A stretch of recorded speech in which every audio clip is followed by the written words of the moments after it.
You did it. You woke up today. You even got out of bed. You deserve a reward.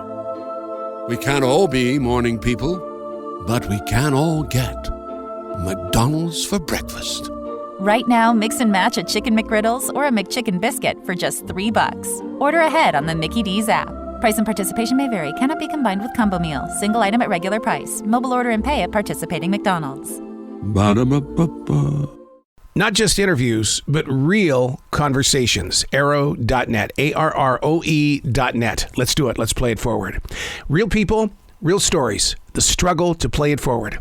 Episode number 301 is with the author of The Inner Work of Racial Justice, Rhonda McGee. Hi, good morning, Arrow. This is Rhonda. I'm well. How are you doing? Absolutely fantastic. You've taken such a heavy subject here, and you're locating mindfulness and inner peace. You're being called to do this.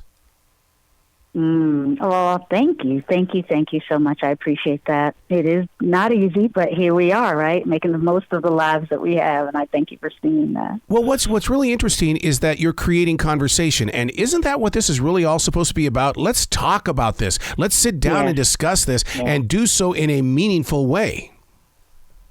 Yes. Because we all know something about this. We're all suffering and have suffered, in not in the same ways, of course, in different ways. But, we've been in this mess around and the messiness of race and racism. We inherited a world that was, infused with a lot of the legacies of our past.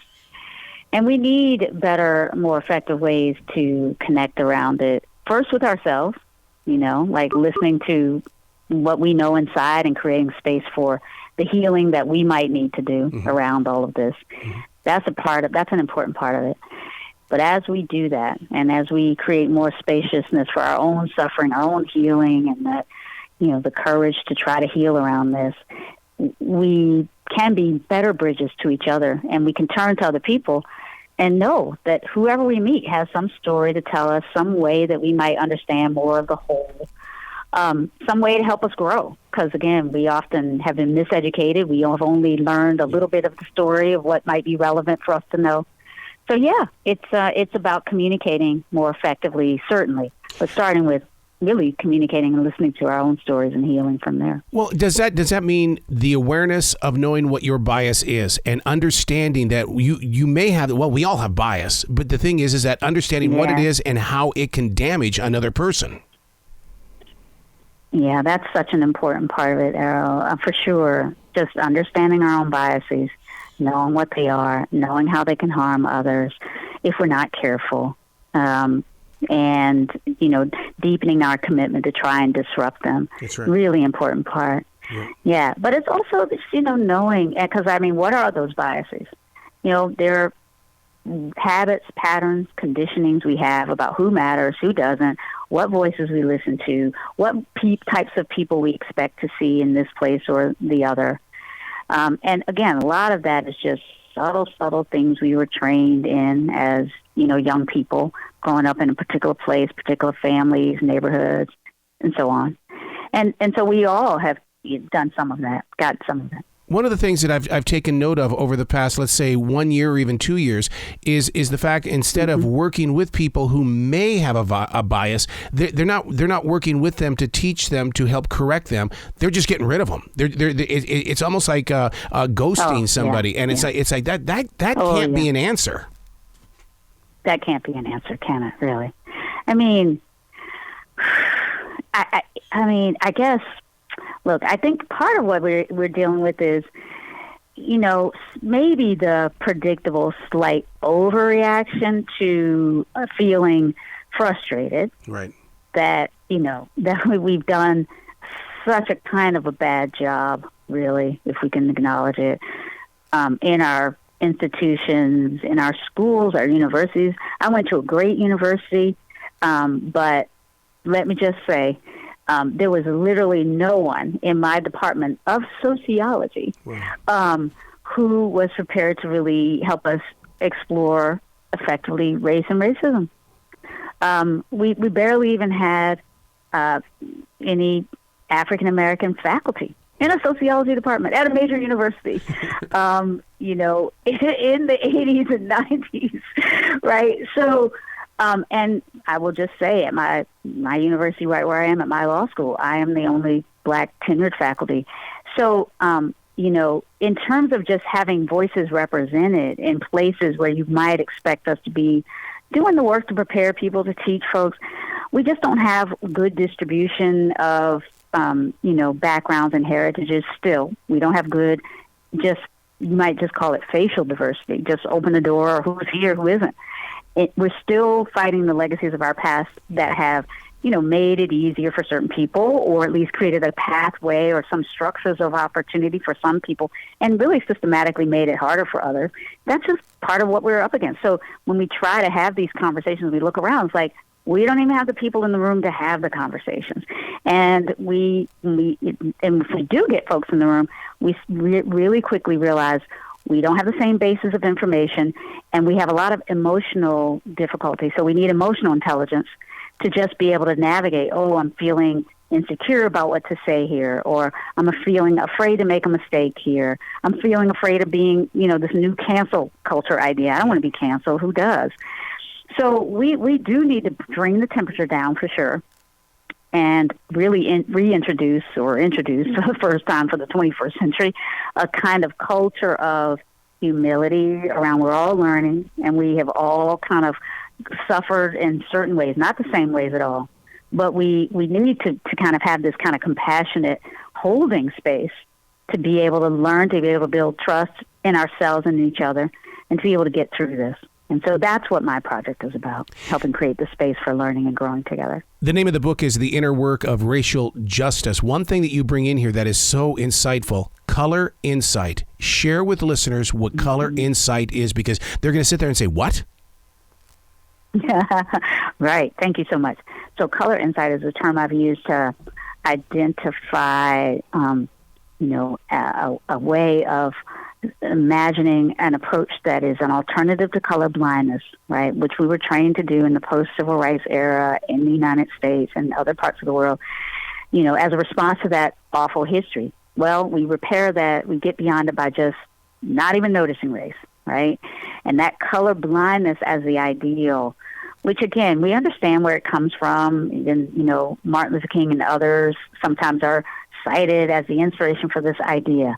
But Martin Luther King certainly didn't mean that we wouldn't notice or be able to turn toward race when it was relevant, right? Or we wouldn't study or learn aspects of our history that would help us determine a wise way forward so that we wouldn't repeat the patterns of the past.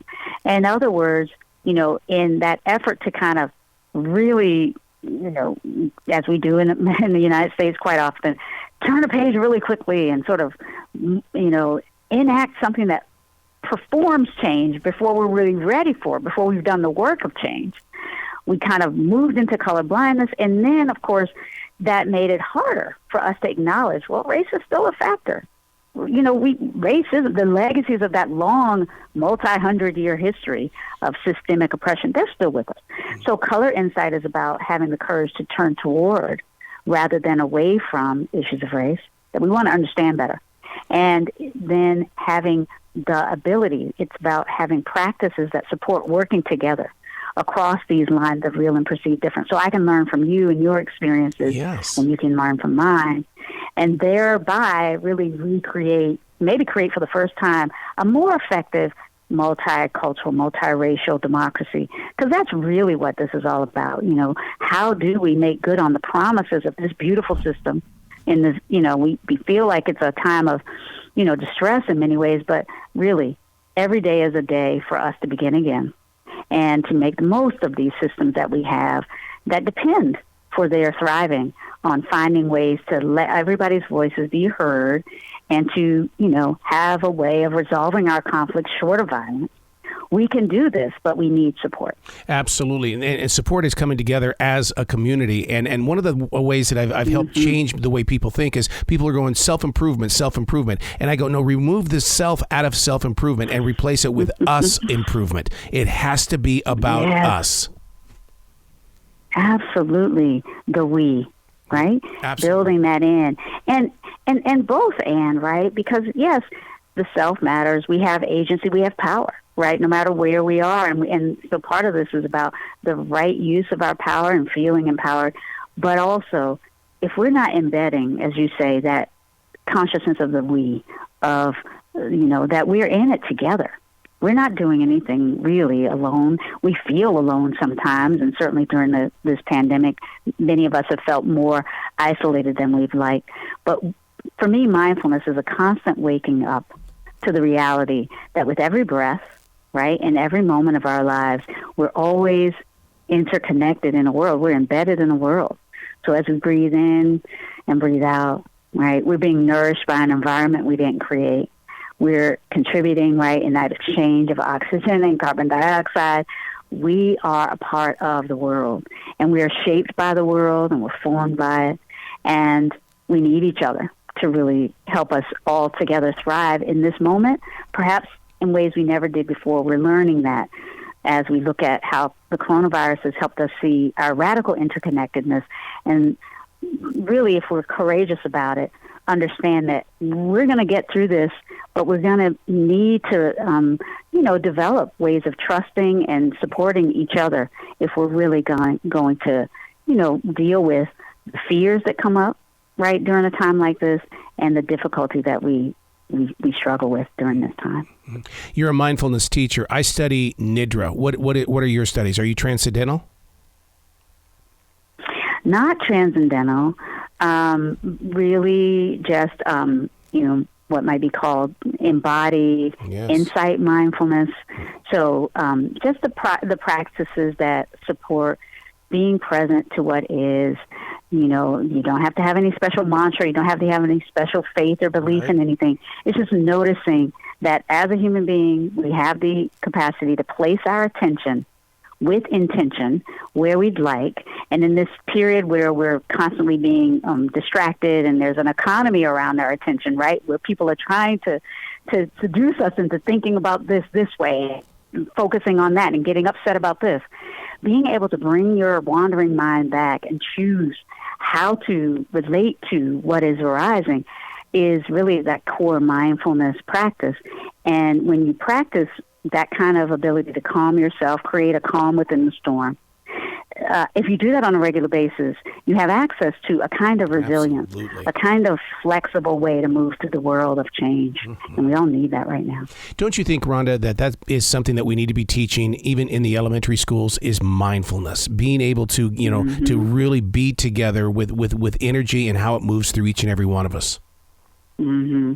Oh, I think so. And the good news is that is happening more, some version of it, because again, scholars of education have long said, actually, this is what we're trying to do in education. We're trying to train or support or activate that part of the human that can place our attention where it needs to be and bring back that wandering mind, focus, and from that place of thoughtful attending and attuning to what we need to pay attention to and put aside the distractions. From that place, we can figure out better how to solve the problems, the complexities that we deal with, and how to, navigate this world in a way that's sustainable for ourselves and the planet. So, we definitely need to support our students. In fact, I think good learning has always done this. It's supported kids in developing that ability.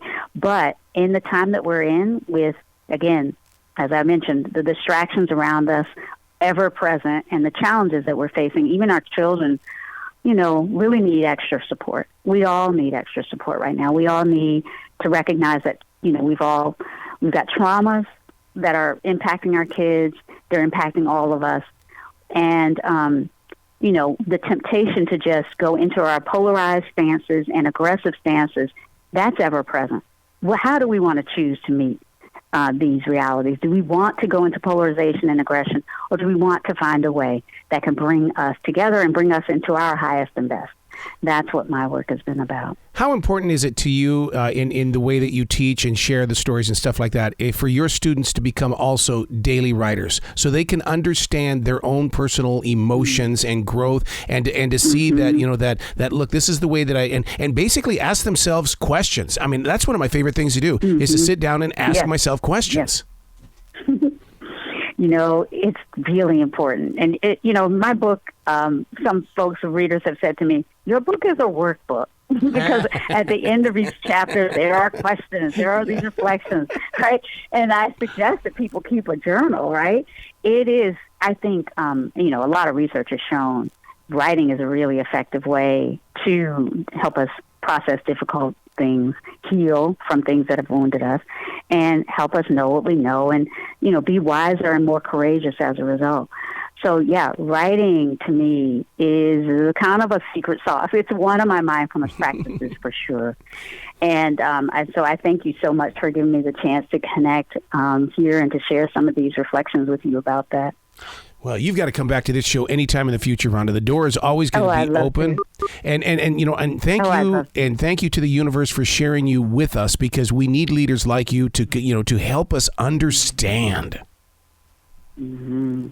Thank you so much. And we need you to help us share all of these things. And so I feel honored, really, and very grateful to have been in this conversation with you today. And I look forward to more. So let's keep in touch. Absolutely. I'm at rhondavmcgee.com for folks who are interested. It's just MAGEE. Easily find me. And I'd love to continue this conversation at some point. You bet. Well, you be brilliant today, okay? You too. Be well and safe on your journey from here.